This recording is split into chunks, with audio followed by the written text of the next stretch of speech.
there'll be a group of crackheads in this one section, and then they'll get thrown out of there, and then they'll come down to your area, and naturally you're going to have to leave, so you go to some other area, and it's just a never-ending game of chess. You're always constantly, like nomads, you're always constantly moving around. But that's what we have to put up with. Yes, ma'am. Yeah. How's your experience with kids, homeless kids, been like in San Diego? Unfortunately, most of the I'm sorry, I don't want to. No. I haven't had the opportunity to meet many homeless kids here in San Diego. Well, the ones that I know are also their parents and everything else, the older brothers and everything else, and sisters. Unfortunately, the whole family is homeless. And when that happens, and you don't have enough parent, supervision and things like that, they're going to go into the wrong, I guess you'd call it the wrong path and stuff there. A lot of them get in trouble. They basically just want to hang out and do their thing. They're not really trying to, I think they're just merely existing. They're not really trying to get out and help themselves or anything. And that's unfortunate stuff there. But, you don't see that many out there. They tend to stick around with their own groups, their own age, and they don't go where it's going to be, really populated. Things like that. Yeah, there's another. It's growing. The homeless population is really, family population is really growing. But again, they kind of stay out of sight, out of mind. You don't see them quite as much. Especially when they're younger kids. Then the parents can get threatened with child protective services to come out and take the children away. So they want to stay away where they're not going to be seeing things there. And unfortunately, if the kids are older than 18, well, then they're pretty much on their own. And, I come in contact with quite a few of them. I say, hey, how's your kid doing? Blah, blah, blah. I don't know. I don't know. And they're being dead serious. They don't know. They get phone calls every other week or something like that their child's in trouble with the law. They've done this, they've broken into here, or they've stolen this or something there. And you see the looks on the parents' faces. It's just like it's no big deal. It's just like, so what? It's nothing new. You see that and everything like that, and you're like, my gosh, how can they let it, I think, a lot of times it's from the way they were brought up too, maybe, not enough parent supervision or things of that nature. But, it's sad, it really is. Being out there in the streets, like I said, a lot of times I drive by and it didn't concern me, it didn't affect me by going by and seeing a homeless person or a homeless family out there. But when you're actually out there in it, and you can understand it, you see what all goes on and stuff there, and it's not made up or anything because this is what your own eyes are seeing, then it hits home. And it does affect you, whether you want it to or not. It affects you one way or the other. And you have to become part of it. You have to care. And that's what a lot of people don't do and stuff out there. Unfortunately, when 911 happened, I remember waking up and turning on the television, and the first thing I thought of was, oh, great. Every single channel has got this going on there, and I see women running and hollering, screaming down the street and everything like that. And I'm thinking to myself, why? What is it that is affecting you personally? I mean, did you know somebody in that building? Did you know somebody that it happened to? Well, then I can see you crying and running hysterical down the street. But it's just because of the terrorist act itself and everything like that. Well, we've seen, plenty of that going on and stuff. It shouldn't be anything new and stuff there. But unfortunately, that's the way it is and stuff there. Sometimes you have to be a little bit hard and stuff there, especially being out there and homeless. You see a lot of things you don't like, but because of your own safety that you're thinking of, a lot of times you have to turn your eye away. You can't always get involved. You're going to be the next statistic that's going to be out there. That was one of our statistics that was actually true, that it is 40% of the homeless are under 18 or 18 or under in the United States.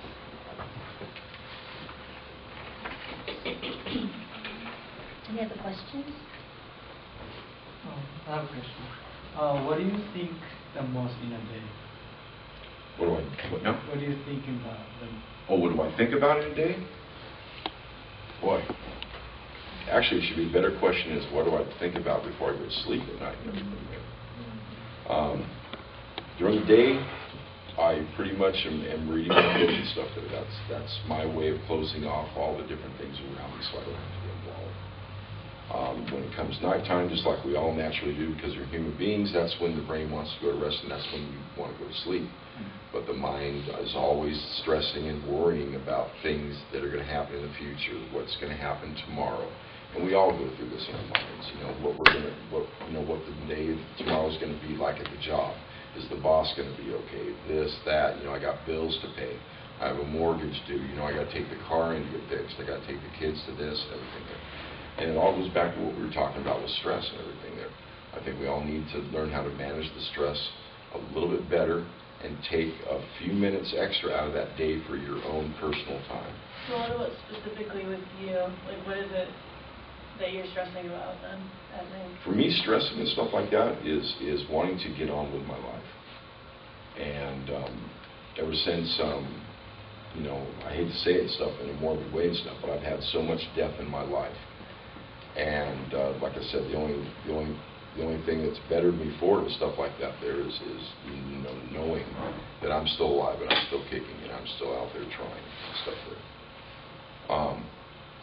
Do you have any counseling help at this time in terms of getting over some of these losses? Oh, no, ma'am. No. I pretty much, you put those things away, in your little closet, and you have that locked away and stuff there. I was thinking about what Rufus said, what Rufus talked about in terms of the counselor helping the gym, helping you, was asking you about your long-term plans and your short-term plans. Because I was wondering about how you view your life. Do you have any long-term plans that you're working for, the way that Rufus was grappling with as well? Long-term plans, I'd love to get back into voiceover and things there. But getting back into that, see, I had to void the contracts. When you sign major contracts, when you're with the Screen Actors Guild and everything like that, you're committing yourself. And to take care of my mother, I had to cut the contracts. So I was sort of in a way, by getting on a contract, I was sort of blackballed. And back dues to Screen Actors Guild and things like that, that you have to come up with, it's going to take a pretty penny and stuff there. But as far as that, I just want to get some type of regular job, get a regular type of job, put some money in the bank, and then get yourself a place to live like we all do. You just want a roof over your head, something that you can call your own, and have a place where you can put things and they're going to be there. You don't have to move them around every day. And just having a secure place to have some quiet time and things there. But again, it's hard. It's really hard out there trying to get a job when you're homeless, especially if you want to work in the retail field or some other type of a job where you have to sell yourself. You have to be clean enough to work with the public. And there's no place for you to hang your clothes up, your work clothes. There's no place for you to regularly take a shower to keep your hygiene up, unfortunately. There's just not those facilities that are available during the hours where a lot of people need those type of facilities and things there. So it is really hard. It really is. And then having to have somebody watch your belongings while you're at work is another thing in there. So there's little small things that add up, but not enough to the amount to where you can't overcome it and do something about it. Maybe I've been looking for a certain type of sign all these years, and maybe that sign has shown up, and I just haven't seen it because I was looking for something specific. The 10 of you, your band of 10 friends, waking up in the morning and then retiring at night, how many are involved in part-time work? And I'm just trying to imagine the 10 of you and what life is like. And your invitation to us to visit you, what kind of time is it that you will all be there? Because I envisage that you will be up and about doing things. Oh, yes, ma'am. We're there usually from 3 o'clock in the afternoon until we leave at 6 o'clock in the morning. So then we go up to the Neil Good Center, which is a place where we all can go hang out and we don't have to worry about the police house things. That's where everybody can go and make phone calls, get their mail. You can use the restrooms and things of that nature. You can watch TV if you want to. Year round? Yes, ma'am. Yeah, they're only closed one day a year, and that's on Christmas. So we have those type of facilities available. But as far as that, everybody else has their own groupings that you go with. Even though it's a large group of 10 people, you still have people that you associate with more than you do others, and they each go their separate ways and stuff there. Some will go out and want to just hang out all day. Some will go out and recycle. Some will go to the library. Some will do this or do that and everything there. So, but we all meet up when it's time to go to camp, because since there's that many more people out there, unfortunately,